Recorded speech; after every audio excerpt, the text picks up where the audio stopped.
तो हेलो मेरे प्यारे दोस्तों, एक बार फिर से स्वागत है आपके अपने यूट्यूब चैनल में, जहां हम रेलवे न्यू रिक्रूटमेंट 2024-25 में जो एग्जाम होने वाला है, चाहे वो एनटीपीसी का हो, एएलपी का हो, आरआरबी जेई का हो, टेक्नीशियन का हो या आरपीएफ एसआई का हो, उसमें रिलेटेड जो भी इम्पोर्टेंट, ध्यान देने वाले दोस्तों, इम्पोर्टेंट जीके जीएस के बारे में डिस्कस करने वाले हैं।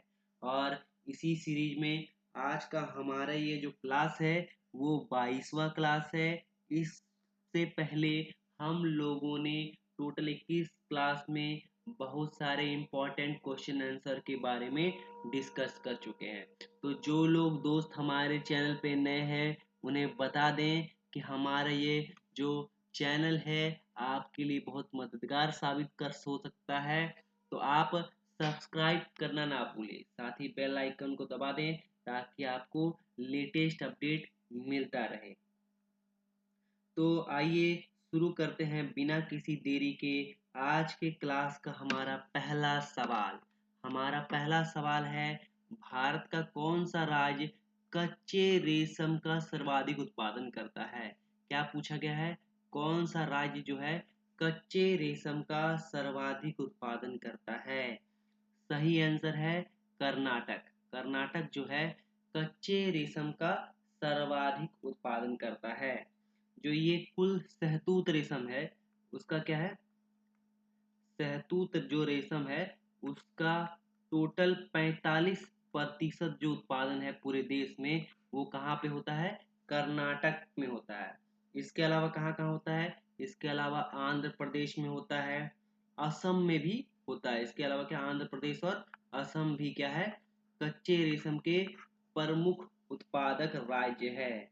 अगर आपसे पूछा जाए विश्व में सबसे ज्यादा रेशम उत्पादन करने वाला देश कौन सा है, तो आपका सही आंसर हो जाएगा चीन। विश्व में सबसे ज्यादा जो है कच्चे रेशम का उत्पादन करने वाला जो देश है वो कौन सा है? चीन। भारत जो है कच्चे रेशम के उत्पादन के मामले में दूसरे स्थान पर, सेकंड नंबर पर आता है। क्या है? भारत दूसरे स्थान पर आता है। बढ़ते हैं अगले सवाल की तरफ। आज का हमारा अगला सवाल है, शाहजहां के शासनकाल में भारत आने वाले विदेशी यात्री डैश था? क्या पूछा गया है? शाहजहां के शासनकाल में भारत आने वाला विदेशी यात्री डैश था? सही आंसर है मानुची। सही आंसर क्या है? मानुची। शाहजहां के शासनकाल में भारत आने वाला विदेशी यात्री मानुची था। कौन था? मानुची था। जो कहाँ का रहने वाला था? मानुची जो है इटली का रहने वाला था। कहाँ का था? इटली का रहने वाला था। और विलियम हॉकिंस कौन था? विलियम हॉकिंस जहांगीर के दरबार में आया था। विलियम हॉकिंस जो है जहांगीर के दरबार में आने वाला विदेशी यात्री था।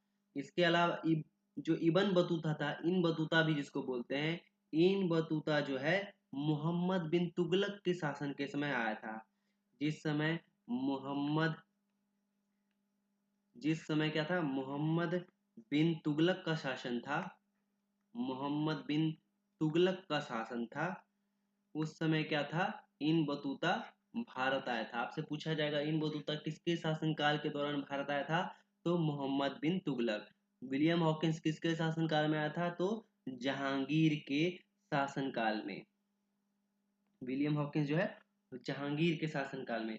और थॉमस रो भी क्या था, जहांगीर के शासनकाल में। विलियम हॉकिंस और थॉमस रो जो है जहांगीर के शासनकाल में ही भारत आया था।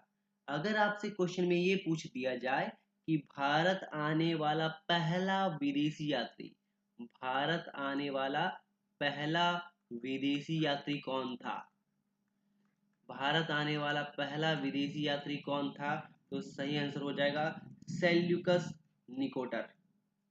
क्या हो जाएगा? सेल्यूकस निकोटर जो था वो भारत आने वाला पहला विदेशी यात्री था।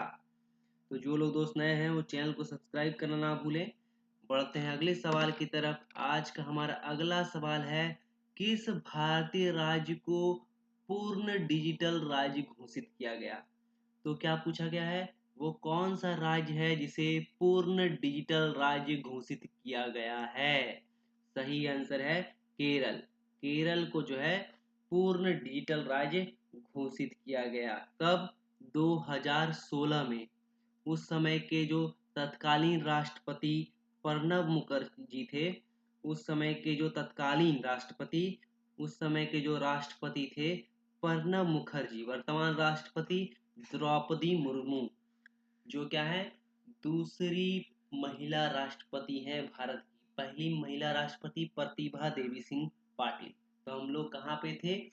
हम लोग थे जब केरल को 2016 में पूर्ण डिजिटल राज्य घोषित किया गया। किसके द्वारा? प्रणब मुखर्जी द्वारा। क्यों?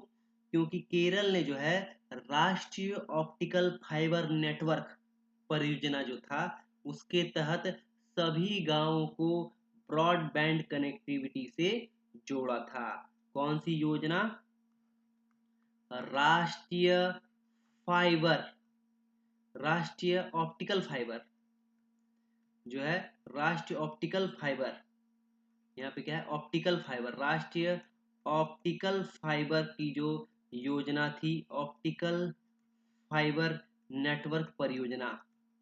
इसके तहत क्या किया गया? इसके तहत गांवों में जो है ब्रॉडबैंड कनेक्टिविटी से जोड़ा गया। उसके बाद ही 2016 में जो है केरल को प्रथम पूर्ण डिजिटल राज्य घोषित किया गया। कब ये लॉन्च किया गया था? 2015 में ये जो परियोजना है लॉन्च की गई थी, तत् जो है प्रधानमंत्री नरेंद्र मोदी द्वारा। अगर आपसे पूछा जाए भारत का पहला डिजिटल गांव कौन सा है, तो सही आंसर हो जाएगा साबरकांठा। कांठा साबरकांठा जो है गांव जो है गुजरात का साबरकांठा जिले में अकोदरा गांव। कौन सा गांव? साबरकांठा जिले में अकोदरा गांव जो है, अकोदरा जो गांव है उसको पहला डिजिटल गांव घोषित किया गया है। अकोदरा जो गांव है उसे पहला डिजिटल गांव घोषित किया गया है। बढ़ते हैं अगले सवाल की तरफ। अगला सवाल है, होटकी राजवंश किस देश में पनपा है? क्या पूछा गया है?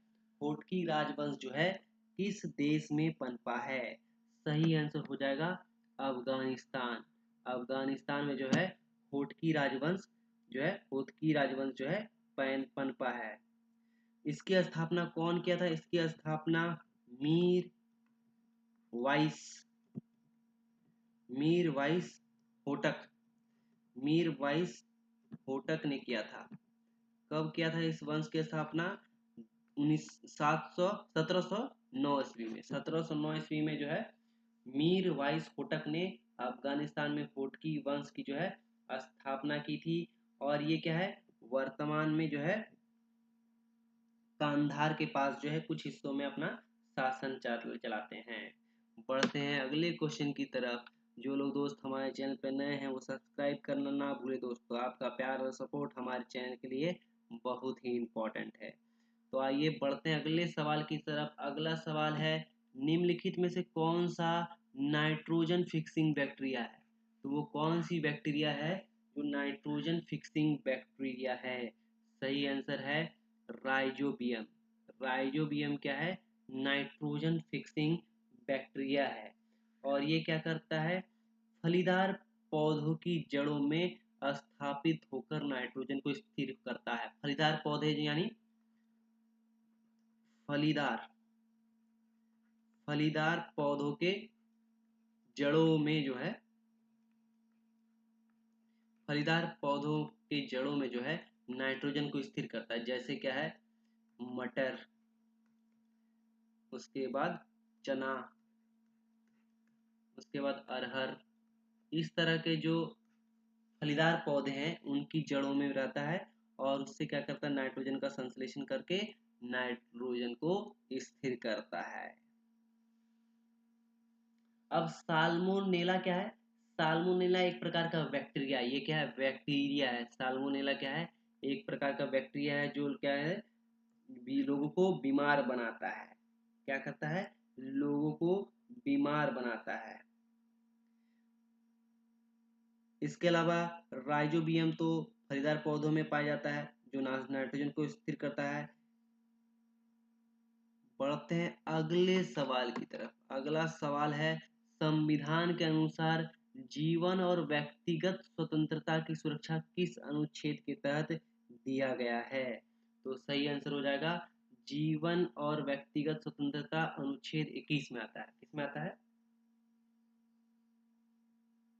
अनुच्छेद 21 में जीवन और व्यक्तिगत स्वतंत्रता की सुरक्षा जो है अनुच्छेद 21 में दिया गया है।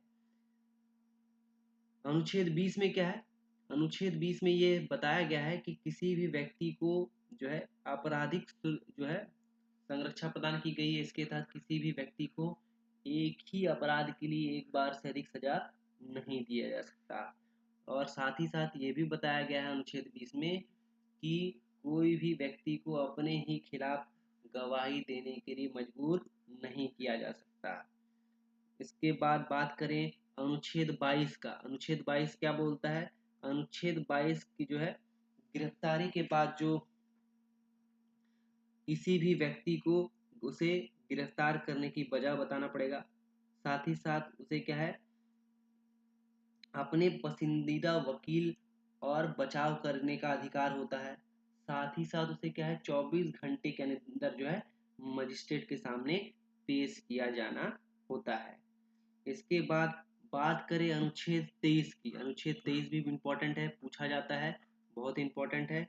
इसके तहत जो है मानव तस्करी मतलब ह्यूमन ट्रैफिकिंग, मानव तस्करी मतलब मानव का जो व्यापार है, मानव तस्करी। इसके अलावा बेगार मतलब बिना पैसे के काम करवाना, उसको बेगार बोलते हैं। या फिर जबरन जो हम लोग काम कराता है, कोई जबरन श्रम, इन सब पर रोक लगाता है, इन सब को रोकता है। कौन? अनुच्छेद 23 के तहत। बढ़ते हैं अगले सवाल की तरफ। अगला सवाल है, विश्व में नोबल संग्रहालय कहाँ पर है? क्या पूछा गया है? विश्व में नोबल संग्रहालय कहाँ पर है? सही आंसर है स्टॉकहोम। कहाँ पर है? विश्व में जो नोबल संग्रहालय है वो स्टॉकहोम में है। नोबल फाउंडेशन द्वारा, किसके द्वारा? नोबल फाउंडेशन के द्वारा नोबेल संग्रहालय स्थापित किया गया था। नोबल फाउंडेशन के तहत जो है नोबल संग्रहालय का स्थापित किया गया था 1901 ईस्वी में। और 1901 ईस्वी में ही नोबेल पुरस्कार की घोषणा की गई थी। नोबेल पुरस्कार की जो शुरुआत की गई थी वो 1901 में ही नोबेल पुरस्कार की घोषणा की गई थी। नोबेल संग्रहालय में क्या किया जाता है? नोबेल संग्रहालय में जो है नोबेल पुरस्कार और पुरस्कार विजेताओं के बारे में जानकारी दी जाती है। अब नोबेल पुरस्कार की संस्थापक जो है कौन है? तो नोबेल पुरस्कार के संस्थापक हैं अल्फ्रेड नोबेल। नोबेल पुरस्कार के संस्थापक कौन है? अल्फ्रेड नोबेल जो है नोबेल पुरस्कार के संस्थापक है। नोबेल जो है अल्फ्रेड नोबेल, उन्होंने किसकी खोज की थी? अगर ये आपसे क्वेश्चन पूछता है तो डायनामाइट। डायनामाइट जो है उसकी खोज जो है अल्फ्रेड नोबेल ने की थी। अल्फ्रेड नोबेल ने डायनामाइट की खोज की थी। अगर भारत में बात करें तो सबसे पहले नोबेल पुरस्कार किसे दिया गया था? हरगोविंद खुराना। भारत में जो है पहला नोबेल पुरस्कार हरगोविंद खुराना को दिया गया था चिकित्सा के क्षेत्र में। चिकित्सा के क्षेत्र में हरगोविंद खुराना को पहला नोबेल पुरस्कार दिया गया था। बढ़ते हैं अगले सवाल की तरफ। अगला सवाल है, अशोक का शिलालेख उत्तर पश्चिम सीमा प्रांत में किस लिपि में लिखा गया है? फिर से आपको बता दें दोस्तों, हमारा ये प्रयास आपकी सफलता की ओर है।